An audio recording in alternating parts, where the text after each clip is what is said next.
Hi everyone. तो आज की इस वीडियो में मैं आपके साथ डिस्कस करने वाली हूँ एनपीएस वात्सल्य स्कीम के बारे में कि ये स्कीम जो है वो क्यों गवर्नमेंट के द्वारा इंट्रोड्यूस की गई। इसको इंट्रोड्यूस करने के पीछे गवर्नमेंट का मेन मोटिव जो है वो क्या है। तो अब हमारे इंडिया में कई सारे ऐसे पर्सन होते हैं जो कि एनपीएस स्कीम जो है उसको काफ़ी पसंद करते हैं, क्योंकि इसमें आपको क्या होता है कि रिटायरमेंट के बाद में अच्छा खासा रिटर्न है जो कि मिल जाता है, जिससे आपकी फ्यूचर की सेफ्टी जो है वो हो जाती है। तो ये जो आपकी एनपीएस वात्सल्य स्कीम है ये माइनर चाइल्ड के लिए है, यानी कि इस स्कीम में कोई भी पर्सन जो है वो अपने माइनर चाइल्ड का अकाउंट ओपन करा सकते हैं, चाहे वो लड़का हो चाहे लड़की हो। तो इस स्कीम में आप अपने माइनर चाइल्ड का अकाउंट ओपन करा के उनको एक सिक्योर फ्यूचर तो प्रोवाइड कर ही सकते हैं, साथ ही आप अपने बच्चे की बचपन से ही सेविंग करने की अच्छी हैबिट जो है वो भी डाल सकते हैं। तो आज के इस वीडियो में एनपीएस वात्सल्य स्कीम के बारे में डिस्कशन करेंगे। तो ये जो वीडियो है वो आपके लिए काफ़ी यूजफुल होने वाली है, इसलिए वीडियो को एंड तक जरूर देखें। व्हाट इज़ एनपीएस वात्सल्य? तो ये आपकी जो एनपीएस वात्सल्य स्कीम क्या है, तो ये एक आपकी कॉन्ट्रीब्यूटरी पेंशन स्कीम है, यानी कि इसमें यदि आप पैसा आज जमा कराते हैं तो रिटायरमेंट पे आपको जो आपका पैसा है वो वापस मिल जाता है।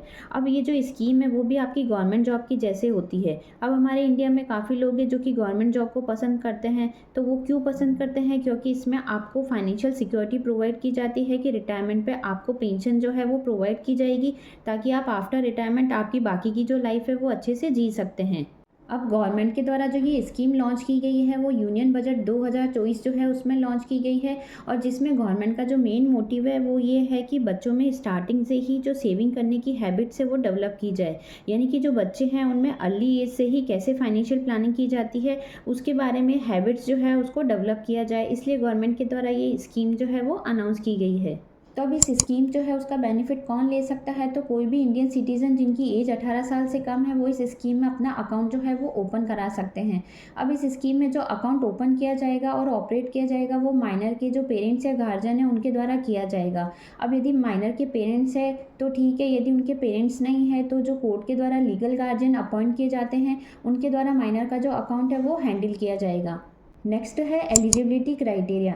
तो एनपीएस वात्सल्य स्कीम में अकाउंट ओपन कराने के लिए क्या क्राइटेरिया होना चाहिए? तो फर्स्ट, माइनर जिसका अकाउंट ओपन कराया जा रहा है वो सिटीजन होना चाहिए इंडिया का।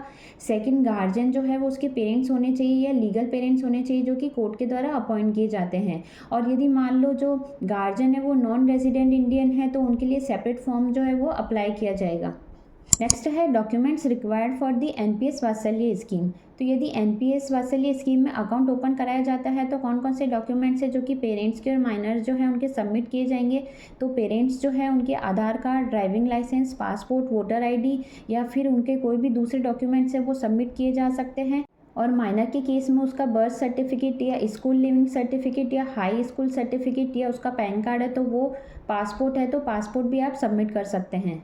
लेकिन यदि माइनर के जो गार्जियन है वो अगर एनआरआई है तो उस केस में माइनर जो है उसका एनआरई या एनआरओ अकाउंट होना जो है वो कंपलसरी है। नेक्स्ट है मिनिमम एंड मैक्सिमम कंट्रीब्यूशन। तो एनपीएस वात्सल्य स्कीम में अकाउंट ओपन कराने के लिए मिनिमम जो है वो आप 1000 रुपये पर एनम का कंट्रीब्यूशन कर सकते हैं, और मैक्सिमम कंट्रीब्यूशन की कोई भी लिमिट नहीं है, यानी कि पेरेंट्स की जितनी इच्छा हो वो इस स्कीम में अमाउंट जो है वो कंट्रीब्यूट कर सकते हैं। नेक्स्ट है मोड ऑफ कंट्रीब्यूशन। तो यदि एनपीएस वात्सल्य स्कीम में आप अकाउंट ओपन कराते हैं तो आप कंट्रीब्यूशन कैसे कर सकते हैं? तो आपके पास दो मोड अवेलेबल है, एक तो फिजिकल मोड और एक है ऑनलाइन मोड। अब फिजिकल मोड जो है उसमें आप कैसे कंट्रीब्यूट कर सकते हैं? तो आप किसी भी रजिस्टर्ड सर्विस प्रोवाइडर के पास जा सकते हैं और वहाँ पर आप एनपीएस कंट्रीब्यूशन की स्लिप के साथ में चेक या जो कैश है वो डिपॉजिट करा सकते हैं। और यदि आप अगर ऑनलाइन कराना चाहते हैं तो ऑनलाइन भी आप किसी रजिस्टर्ड सर्विस प्रोवाइडर के पास जा सकते हैं, या आप किसी भी एनपीएस ट्रस्ट के जो ई एनपीएस प्लेटफॉर्म होते हैं वहाँ पे जाके ऑनलाइन भी आप इसका कंट्रीब्यूशन कर सकते हैं। नेक्स्ट है इन्वेस्टमेंट चॉइस। तो जब भी आपके द्वारा एनपीएस वात्सल्य स्कीम में अकाउंट ओपन कराया जाता है तो आपके द्वारा जो कंट्रीब्यूशन किया जाता है उस कंट्रीब्यूशन को फर्दर किस में इन्वेस्टमेंट करना है उसके लिए आपके पास दो चॉइस अवेलेबल होती है। एक तो होती है ऑटो चॉइस और दूसरी होती है एक्टिव चॉइस। तो फर्स्ट होती है ऑटो चॉइस। तो ये जो चॉइस होती है वो उन लोगों के लिए होती है जिनको मान लो नॉलेज नहीं होती है कि उनके द्वारा जो एनपीएस वात्सल्य स्कीम में कंट्रीब्यूशन किया जा रहा है उस कंट्रीब्यूशन को फर्दर कहाँ इन्वेस्टमेंट करना है। तो इस स्कीम में उनके द्वारा जो कंट्रीब्यूशन होता है वो ऑटोमेटिक ही मैनेज हो जाता है, और इस स्कीम को काफ़ी लोग पसंद भी करते हैं क्योंकि ये रिस्क फ्री स्कीम होती है। ये जो ऑटो चॉइस होती है उसमें आपकी conservative life cycle fund, moderate life cycle fund और एग्रेसिव लाइफ साइकिल फंड होता है। तो ये जो कंजर्वेटिव होती है इसमें आपकी रिस्क भी कम होती है, रिटर्न भी कम होता है। जो मॉडरेट होती है उसमें रिस्क थोड़ी ज़्यादा होती है और रिटर्न भी थोड़ा ज़्यादा होता है। लेकिन ये जो अग्रेसिव लाइफ साइकिल फंड होती है इसमें आपकी रिस्क जो है वो ज़्यादा होती है इन दोनों के कंपैरिजन में। सेकंड ऑप्शन है एक्टिव चॉइस। तो जब भी आपके द्वारा एनपीएस वात्सल्य स्कीम में अकाउंट ओपन कराया जाता है तो वहाँ आपसे पूछा जाता है कि आपके द्वारा जो कंट्रीब्यूशन किया जाता है तो उस कंट्रीब्यूशन जो है उसको किस फंड में इन्वेस्टमेंट करना है। तो आपके पास यहाँ पे कई सारे ऑप्शन होते हैं, जैसे कि फर्स्ट हो गया आपका इक्विटी। तो यहाँ आप 75% तक का जो इन्वेस्टमेंट है वो कर सकते हैं। कॉर्पोरेट बॉन्ड है तो यहाँ पे आप 100% तक का कर सकते हैं। गवर्नमेंट सिक्योरिटी है इसमें आप 100% तक का कर सकते हैं। और जो ऑल्टरनेटिव एसेट्स है उसमें आप मैक्सिमम 5% तक का कंट्रीब्यूशन जो है वो इन्वेस्टमेंट कर सकते हैं। तो इस तरीके से आप अपना जो पैसा है वो सेफ ऑप्शन में लगा सकते हैं, जिससे आपको एक टाइम पीरियड के बाद में अच्छा रिटर्न जो है वो मिल जाता है। नेक्स्ट है पार्शियल विड्रॉल। तो कोई भी स्कीम में यदि हम पैसा जमा कराते हैं तो ये क्वेश्चन आता है कि हम इस पैसे को कब विड्रॉल कर सकते हैं। तो हर स्कीम की कुछ कंडीशन होती है, उस कंडीशन को सेटिस्फाइड करने के बाद ही आप उस स्कीम से पैसा जो है वो विड्रॉल कर सकते हैं।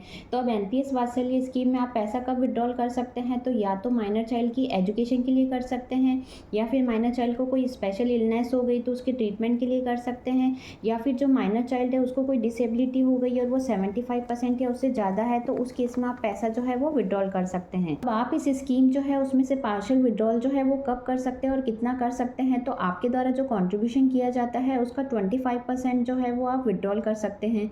अब इस विड्रॉल जो है उसमें आपका रिटर्न जो है उसको इंक्लूड नहीं किया जाएगा, यानी कि सिर्फ आपके द्वारा जो कंट्रीब्यूशन किया जाता है उस कंट्रीब्यूशन का 25% आप विड्रॉल कर सकते हैं मैक्सिमम।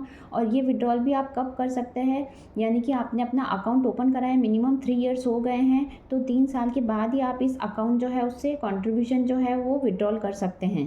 अब इस स्कीम में आप मैक्सिमम 3 बार ही विड्रॉल कर सकते हैं जब तक कि आपका जो माइनर चाइल्ड है वो 18 साल का ना हो जाए, यानी कि आपका माइनर चाइल्ड जब तक 18 साल का नहीं हो जाए आपको ये फैसिलिटी जो है वो मैक्सिमम 3 बार ही अलाउड की जाएगी। नेक्स्ट है एग्जिट ऑप्शन। तो यदि आप इस स्कीम से बाहर आना चाहते हैं तो आपके पास 2 ऑप्शन अवेलेबल है। यदि आपने जो कंट्रीब्यूशन कर रखा है उसमें आपका टोटल जो कॉर्पस है अगर वो 2.5 लाख रुपए से कम है तो उस केस में आप लमसम अमाउंट जो है वो विड्रॉल कर सकते हैं। लेकिन यदि आपका जो कॉर्पस है उसकी अमाउंट मान लो 2.5 लाख रुपए से ज़्यादा है तो उस केस में आपको एटलीस्ट 80% जो कॉर्पस है वो आपको एन्युटी परचेज करने में यूज़ करना है और बाकी का जो रिमेनिंग 20% है उसका आप लमसम विड्रॉल कर सकते हैं। अब जब ये अकाउंट ओपन कराया जाता है तो ये माइनर के पेरेंट्स के द्वारा कराया जाता है और माइनर जो है इसका सोल बेनिफिशियरी होता है। अब जब अकाउंट ओपन कराया जाता है तो एक यूनिक परमानेंट रिटायरमेंट नंबर है जो कि माइनर के नाम से इशू किए जाते हैं। अब जैसे ही माइनर जो है वो 18 साल का हो जाता है तो उसके बाद ये अकाउंट जो है वो एनपीएस अकाउंट में कन्वर्ट हो जाता है। तो आई होप आज की जो ये वीडियो है वो आपके लिए यूजफुल रही होगी। वीडियो से अगर किसी तरह की हेल्प मिली हो तो चैनल को लाइक शेयर एंड सब्सक्राइब करना ना भूलें। Thanks for watching.